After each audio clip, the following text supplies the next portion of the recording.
when you look at, when you listen, when you read, when you think, you believe that it is true. But we have not used any other faculties, any other reasoning,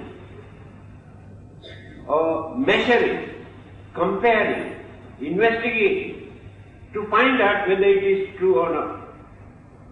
Most of those miracles, supernatural powers, occultism, mysticism, magic are based on this. You think it is true, accept. Later, you come to know that it is not true. When your mind develops according to your experience. So the Buddha said, don't accept at once, thinking in that way. Again he says, speculative opinions. People spread all sorts of rumors, their opinions, their ideas. Take simple examples. What happened to that cottage? Suddenly collapsed the whole thing. Now we create speculation because we do not know the cause. Thousands of people create thousands of opinions. It must be this, or it must be that, or this, or that. If not, that's what you call, it appeared in the sky recently. That one is responsible for all these things. But nobody knows what is the cause. After some time, we may find out the reason or the cause. So in the case, the Buddha said, don't accept at once, thinking, oh, that may be the cause, unless you realize what it is. Then, another seeming ability. Usually people say, the majority here in this world follow this religion, follow this teacher, follow this God, follow this method. Therefore we also must follow. But you cannot understand. Majority here actually in this world are not intelligent. Very, very few people are intelligent. So people follow so many methods and traditions and customs and beliefs and superstitious ideas for their personal benefit, because of their fear, for their protection, for their prosperity, thinking that they can gain this, gain that. But later, they will come to know there is nothing. So the Buddha did not advise people to follow a religion just because the majority here in this world follow this religion, or this tradition, or this custom, or this way of life. Then, by thinking, the founder of this religion is a great man, therefore we must accept this religion. This is the most significant, remarkable statement made by the Buddha. So when you come to Buddhism, according to the Buddha, you should not accept Buddhism thinking that the Buddha is a great man, therefore we must accept this religion. There were many other occasions the Buddha has mentioned the same thing. He says, if you accept a religion by depending on person, it will become personality cult. You arrest your freedom because you depend on somebody. If you accept the truth revealed by a religious teacher without depending on that particular person, then you realize the truth.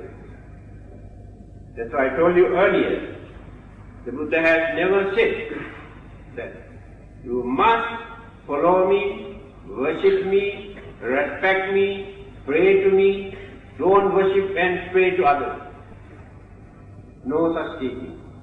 Again he says, whenever you can find out truth, whether it is in this religion or that religion, or in any other subject, accept if it is true. If you can understand that it is true, therefore you cannot say, oh, we cannot accept this because it is not in our religion. It is a reason. Because one religious teacher cannot reveal everything in this world. According to circumstances, incidents, occurrences, religious teachers have revealed certain things. The Buddha has said, for the last 45 years, I have revealed only little, which are more important for you to cultivate your human qualities and develop your divine qualities, spiritual development, nirvana, for your final salvation, to find out the aim of your life, the purpose of your life. That is the main purpose, main duty of my preaching. So I did not appear in this world to tell you about this world, about the beginning of the world, end of the world, and how many stars are there in one galaxy, how far from this to that. It is not my duty. My duty is to cultivate man's way of life, to guide them to find out their salvation, because they cannot understand how to find out. So by depending on a teacher or founder of a religion, we cannot understand it. He says, Tumhehi Chichan Atappam Akkhataro Tatha. The Buddhas can tell you what to do, but you have to work for that. Don't wait for Buddha to do for you. So Buddhism is not a lazy man's religion. It is a practical, active religion for you to do something in order to cultivate your way of life, way of thinking. Another person cannot do this for you. If you are cunning, cruel, or wicked, selfish, do you think there is another person in this world who can take away this mental attitude from your mind? Impossible. We have never seen. But you can do that by realizing, yes, my attitude is wrong. Cunningness, wickedness, cruelty, these are harmful, dangerous, therefore I must stop. So you are the only one who can do that. But the Buddha has given all the necessary methods how to do that. The Buddha cannot take away your cruelty, your selfishness from your mind. So we also don't believe that God can take away our cunningness, selfishness from our mind. We have to do that. Here you can understand why we introduce the Buddha as a free thinker. I hope these few words are enough for you to think. Thank you very much for your indulgence.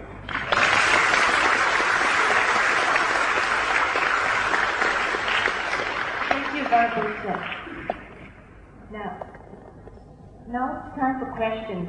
And questions definitely would not be your passport to heaven or Nibbana, but it should be a tool used to further understand something of what the Venerable has just said, or if you have any doubts on Buddhism, please feel free to ask questions. We have standing mics all over the place, and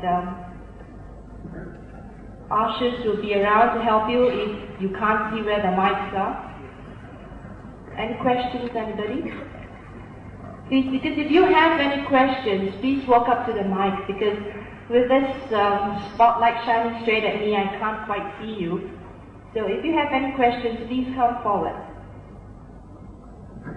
Looks like Venerable Sir, they have a very good sense of understanding. They either understood everything that you said, or they feel that they have to agree with what you have just said. Today they have become free thinkers.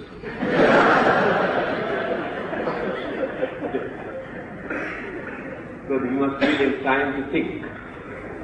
Then next time they will ask questions. Any questions for anybody?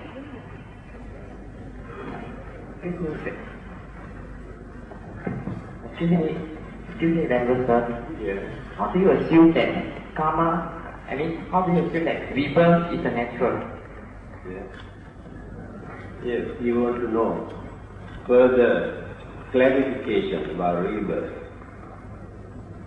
Just now I told you, there is nobody in this world who can create rebirth. Buddha also cannot create. God also cannot create. And our belief also cannot create rebirth. Whether we believe or not, whether we have a religion or not,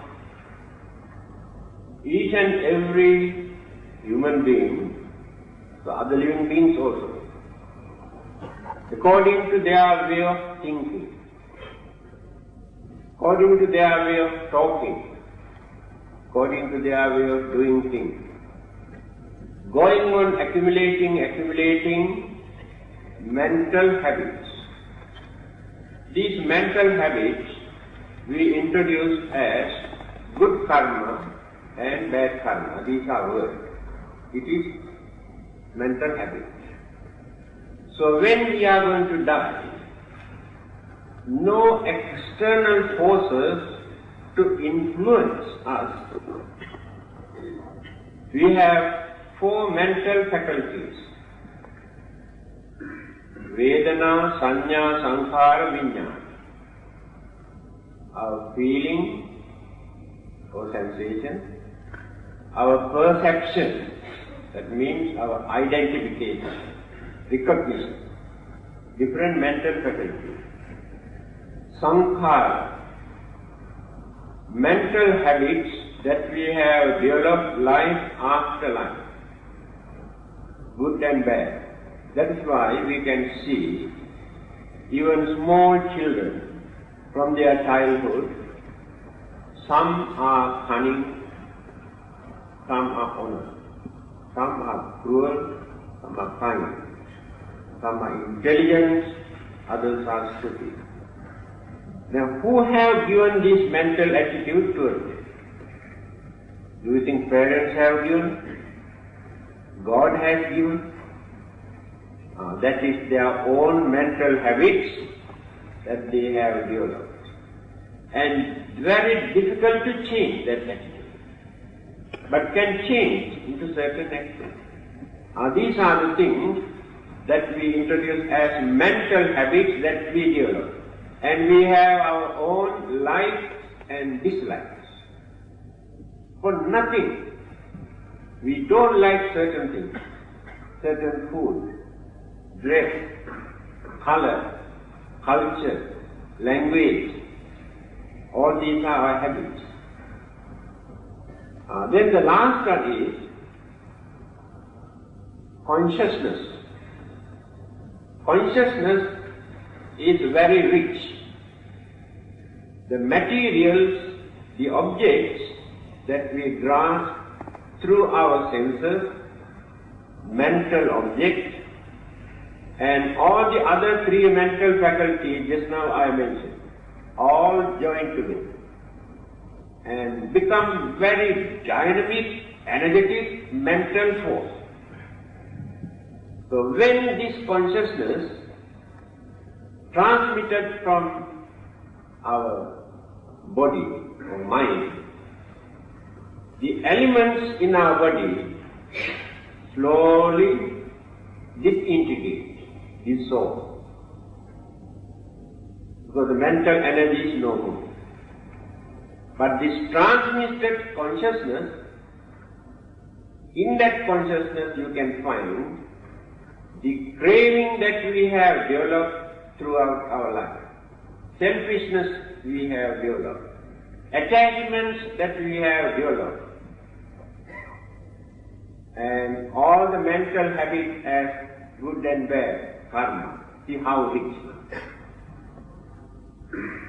So, mental energy proceeds more powerful than atomic energy. Karmic energy guides. Craving and attachment drag, cling. Then this departed consciousness absorbs into existing cosmic energies, cosmic laws, elements and so many other things known and unknown to. Then the nucleus of another life will be originated because of the influence of this. Then slowly development takes place. So that nobody can create this. Our belief cannot create this. Whether we have done this due to our ignorance or due to some other reason, these excuses are immaterial. That is why I told you, rebirth is natural. No one can stop it. But by knowing this situation, why should we allow this life to remain forever like this? Suffering, birth, decay, sicknesses, trouble, the death, rebirth. Again start going round and round, again round and no end to it. So those who can understand this, they think, why not I try to stop this? But simply by praying for that you cannot stop.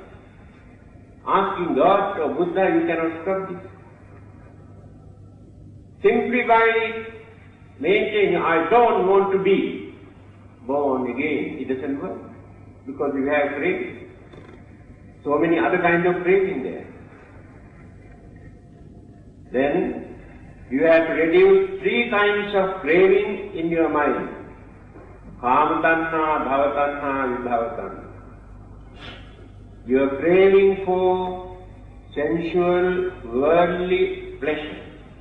The whole world is fighting because of this sensual pleasure. Animals also fighting because of this pleasure. Now we can understand why it is dangerous. Bhavatanha. We develop 2 kinds of bhavatanha. Becoming, craving for existence. We can kill millions of others to maintain one life because of our craving for existence. We can disturb, hurt, we can do any cruel, wicked thing for our existence. That is for craving for existence. Again we develop craving for existence hereafter. Some people want to be born in a very rich family, have a wonderful life. Craving for existence. Some people crave to go to heaven and enjoy. And they think it is eternal, permanent, everlasting. It is craving for existence.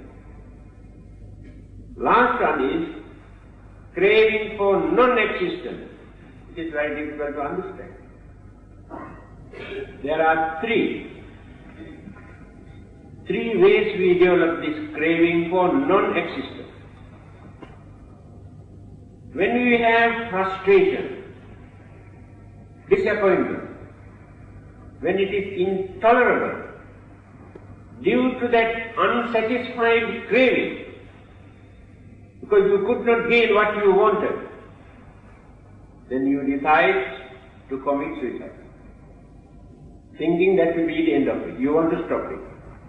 That is under craving for non-existence. It is craving. Some others believe, who suffer from various sicknesses, problems, old age, life is miserable. They think, how not? If I can stop this life, not to have another birth, then belief. It is a craving for non-existence. That belief doesn't work. Disappointment and various other frustrations created that idea in the mind not to become again. It is only a belief, it doesn't work. The other one is a skeptics or so-called freethinkers very strongly believe this is the only life. There is nothing hereafter. And we like it. That is called annihilation. Nihilistic views. It is also craving. These three kinds of craving always support existence again and again. The very day when we could manage to withdraw these three kinds of craving, then naturally rebirth stops. Then we introduce this as the aim of life. Why?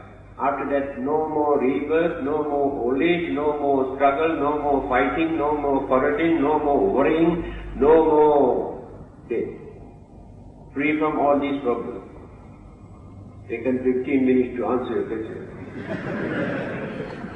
Enough, 9:30. Any other questions? Yes, 9:30. Honorable Sir, may I ask two questions? Two? No, only one. First one is, you said heaven and hell cannot mistake. In fact, heaven and hell cannot mistake. What is that? It's a reward and punishment. But in Buddhism, yes, also there is heaven and hell. How would you explain that? In Buddhism there is no heaven or hell. Only truth. In Buddhism you can find only truth, but no heaven, no hell. Anyway, I have to answer your question. Buddhism never denies the suffering and enjoyment. Here and hereafter. And Buddhism never says, this is the only life, this is the only world. So, after accumulating lot of merits, good deeds, when rebirth takes place in a very favorable, nice condition, situation, where they can experience happy, contented, worldly life, to Buddhists, that is heaven.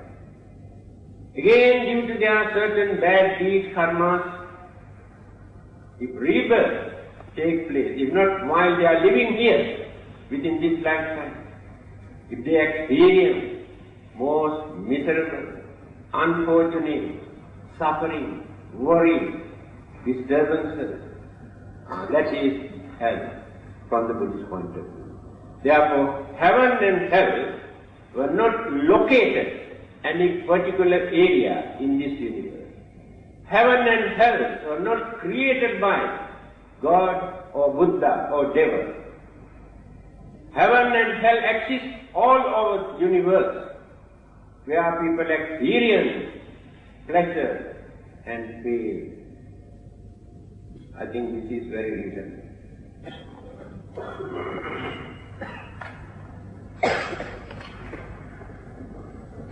Venerable Sir, earlier on you said something about humanism and that religion is about humanism.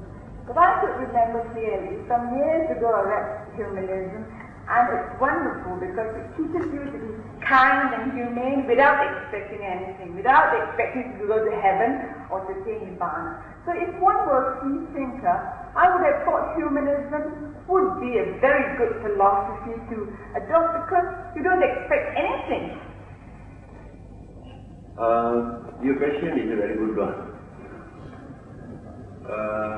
although we can talk, but not easy to practice what she says. So the human mind is such. Man is not ready to do any good thing if there is no reward. He is not ready to stop his bad deeds if there is no punishment, because of his selfishness. So as long as selfishness remains in the man's mind, this situation remains. That is why every religion talks about heaven and hell. Otherwise, no one can control the mankind. But very few understanding people maintain that attitude. Just now I mentioned young people who came to see the Buddha and asked this question, the way how Buddha has answered, 10 kind of guidelines for them to observe. In the end, what did he say?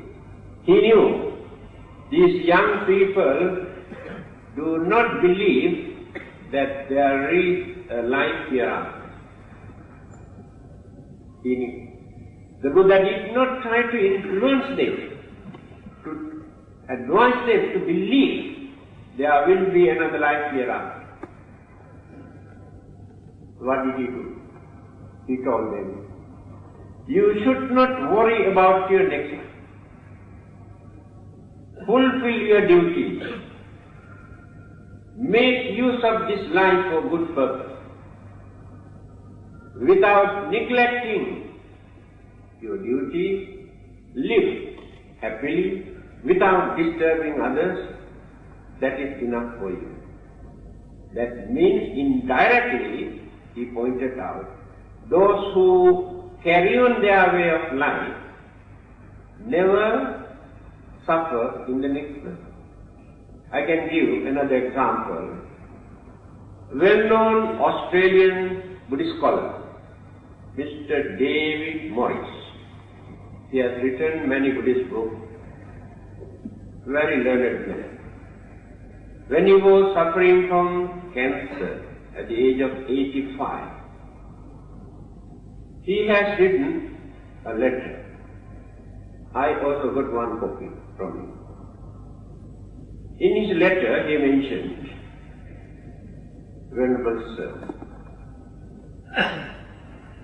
I hope that you will be very happy to know that I died today. Then he has given 2 reasons. He has written this letter and handed over to somebody to post after his death. That is why he says, happy to know that I died today. First thing, ever since I have become a Buddhist, I try my best not to violate the 5 precepts. Uphold the 5 precepts with conviction. If there is life hereafter, I think that life cannot become a miserable one, because I have not violated these principles. Second reason, I am an old man who has been suffering from cancer, severe pain, and after my death, so I will be free from this suffering. These are the 2 reasons why you should be happy. This is the way how understanding people face death. They do not worry about it. That is why the Buddha said, do your duty without creating anxieties in your mind, without worrying about next life. Many people are worrying about next birth, next life, worrying about heaven, worrying about hell. Forget about all these things. Do your duty. Behave as gentlemen. That is enough for you. Then life never becomes unfortunate one. But we have time for one more question. Anybody would like to ask the last question? Excuse me, sir. If you excuse my limited mental capabilities, I would like to ask this silly question. If there is heaven and hell, in the sight of Buddhists, will that not pose as a craving or a fear to do good? Yeah.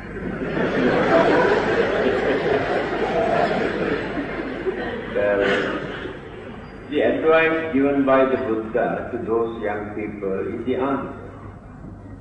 Because the Buddha has advised them not to worry, not to think about the next life or heaven or hell. Do their work, do their duty without neglecting. So he did not want to create temptation about heaven or fear about talking about heaven. So Buddhist attitude is like that. But ordinary Buddhists always pray to go to heaven. Because they do not know what this heaven is, where it is, how it looks like. Because religious people have illustrated this so nicely. So they are crazy. And I have told you some time ago, a well-known American writer, Ingersoll, critic, in his book, he says, instead of going to heaven, I prefer to go to hell. Why? All the intellectuals in this world who appear are in hell today, including the Buddha. Scientists, psychologists, rationalists, the Buddha, because they did not believe in Creator God. All those who do not believe in Creator God go to hell. Therefore, I would like to go and join with them. To me, heaven is good only for playboys, not for me.